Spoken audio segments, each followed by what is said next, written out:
오늘은 국민연금과 건보료를 줄이는 방법 가지고 왔습니다. 매달 내는 국민연금과 건보료가 적지 않은 부담으로 다가오는 분들 많으실 텐데요. 심지어 작년 2022년에 건보료 부과 체계가 개편되면서 많은 분들이 피부양자 자격을 잃게 되어 어려움을 호소하시는 분들이 많습니다. 그래서 준비했습니다. 국민연금과 건보료 줄일 수 있는 방법. 오늘 내용 보시고 매달 납부하는 국민연금과 건보료 조금이라도 줄여보시길 바랍니다. 또한 국민연금과 건보료에 대한 우리 시니어님들의 생각은 어떠신지, 관련하여 어려움은 또 없으신지 자유롭게 댓글 남겨주시면 감사하겠습니다. 시니어 전성시대 지금 시작합니다.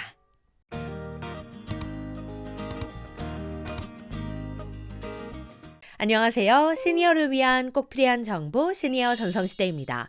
자녀의 건강보험에 피부양자로 등재됐다는 이유로 건강보험료를 한 푼도 내지 않는 자산가들이 있죠. 때문에 건강보험 무임승차 논란이 끊이지 않았었는데요. 정부에서 이러한 문제점을 막기 위해 최근 피부양자 요건을 강화했는데 오히려 국민연금으로만 생활해온 저소득 은퇴자들에게 갑자기 건보료가 부과되면서 많은 논란이 되고 있습니다. 늘어난 연금소득 때문에 피부양자 자격이 박탈돼서 지역가입자로 전환이 되면서 건강보험료 부담을 지게 된 분들이 많이 생겨나고 있는데요. 한 예로 30년 직장 생활을 마치고 국민연금으로 생활 중인 최모 씨의 경우 작년에 한 달 163만 원이었던 국민연금이 올해에는 월 171만 원으로 8만 원이 더 늘었다고 합니다. 물가 상승률에 따라 연금도 5.1% 더 오른 건데 이게 달갑지만은 않다고 합니다. 왜냐? 자녀의 피부양자로 지난 4년간 건보료를 내지 않았었지만 1년간 받는 국민연금이 2천만 원을 넘어서면서 피부양자 자격을 잃게 됐기 때문인데요. 즉 국민연금은 월 8만 원이 인상됐는데 건강보험료를 한 달에 18만 원씩 납부하게 되었으니 국민연금이 올랐다고 좋아할 일이 아니었던 겁니다. 오히려 나가는 돈이 더 많아지게 된 거죠. 실제로 작년 9월 건강보험료 부과 체계가 개편됐는데요. 기존에는 연소득 3,400만 원 이하인 사람은 직장가입자의 피부양자 자격을 획득해 건보료를 내지 않았었는데 이 소득 기준이 연 2천만 원 이하로 대폭 낮아지면서 연간 2천만 원을 초과하는 소득이 있으면 지역가입자로 바뀌면서 건보료 부과 대상이 된 겁니다. 물론 한시적 감면 혜택도 있지만 연금만으로 생활하는 분들에겐 큰 부담이 되는 것도 사실인데요. 이러한 현상으로 인해 국민연금에 자발적으로 가입하는 임의 가입자 수도 건보료 부담을 이유로 점차 줄고 있는 상황입니다. 작년 초 93만여 명이었던 국민연금 자발적 가입자가 10개월 만에 7%가량 더 줄었다고 하는데요. 또한 피부양자 자격 요건을 따질 때 퇴직연금, 개인연금 같은 이 사적연금은 소득 산정에서 제외되고 국민연금 등 공적연금은 소득으로 반영되다 보니 이 부분에 대한 불만의 목소리도 많은 상황입니다. 앞으로 물가 상승으로 인해 이렇게 피부양자 자격을 박탈당하고 국민연금 상승 금액보다 더 많은 건보료를 내게 될 분들이 많아질 것으로 보이는데요. 우리 시니어님들의 생각은 어떠신가요? 자유롭게 댓글 남겨주시면 감사하겠습니다. 자, 그렇다면 국민연금과 건보료를 줄일 수 있는 방법은 무엇일까요? 지금부터 상황에 따라 줄일 수 있는 방법들 하나씩 알려드릴 테니 내용 잘 보시고 자녀분들과 지인분들께도 해당 내용 함께 공유해 주시면 좋겠습니다. 자, 우선 첫 번째. 퇴직자 및 실업자를 위한 제도입니다. 바로 건강보험 임의계속가입 제도인데요. 임의계속가입 제도란 실업자에 대한 경제적 부담을 완화하고자 임의계속가입자 보험료가 지역보험료보다 적은 경우 임의계속보험료로 납부할 수 있도록 하는 제도를 의미하는데요. 단 작용 요건이 있습니다. 퇴직 이전 18개월 기간 동안 직장가입자의 자격을 1년 이상 유지한 사람으로 종전의 직장가입자 보험료를 납부하기 위해 공단에 신청을 한 경우 가능합니다. 그런데 이 신청 기한이 정해져 있는데요. 지역가입자가 된 이후 최초로 고지받은 지역보험료의 납부 기한에서 2개월이 경과되기 전까지만 신청할 수 있습니다.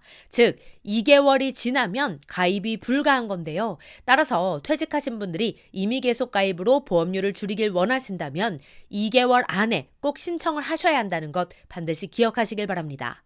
자, 그렇다면 신청 방법은 어떻게 될까요?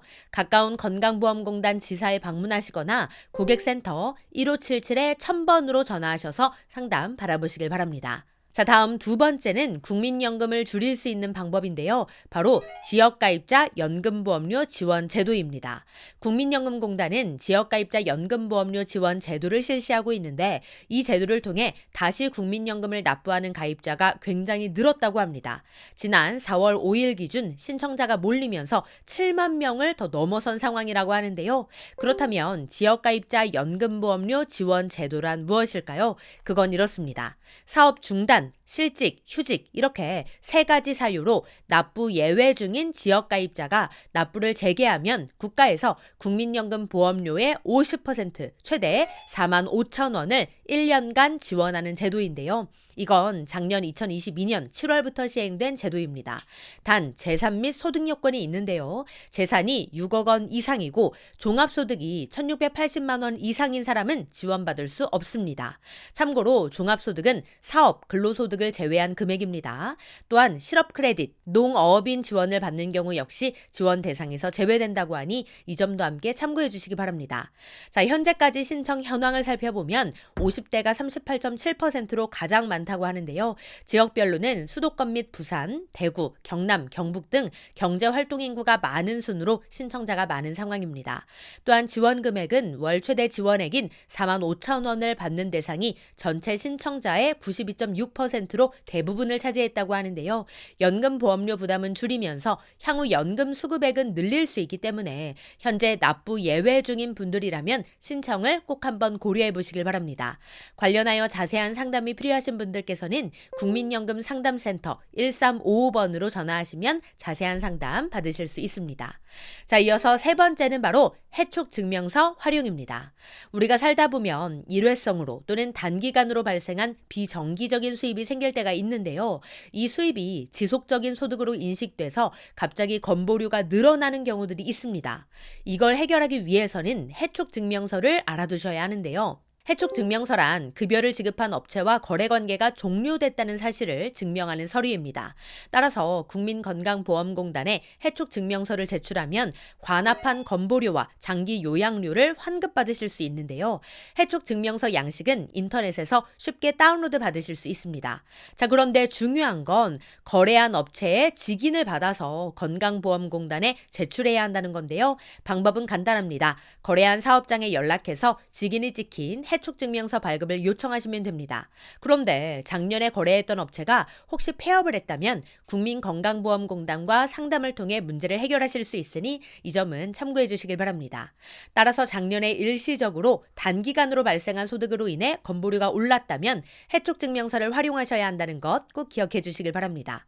물론 이 제도를 남용해서 고소득 프리랜서들이 건보료를 한 푼도 내지 않는 문제도 발생하고 있어 문제가 되고 있는 만큼 해당되는 분들께서만 꼭 신청하셔서 받으셔야겠습니다. 관련하여 자세한 내용은 국민건강보험공단 1577-1000번으로 문의해 보시길 바랍니다.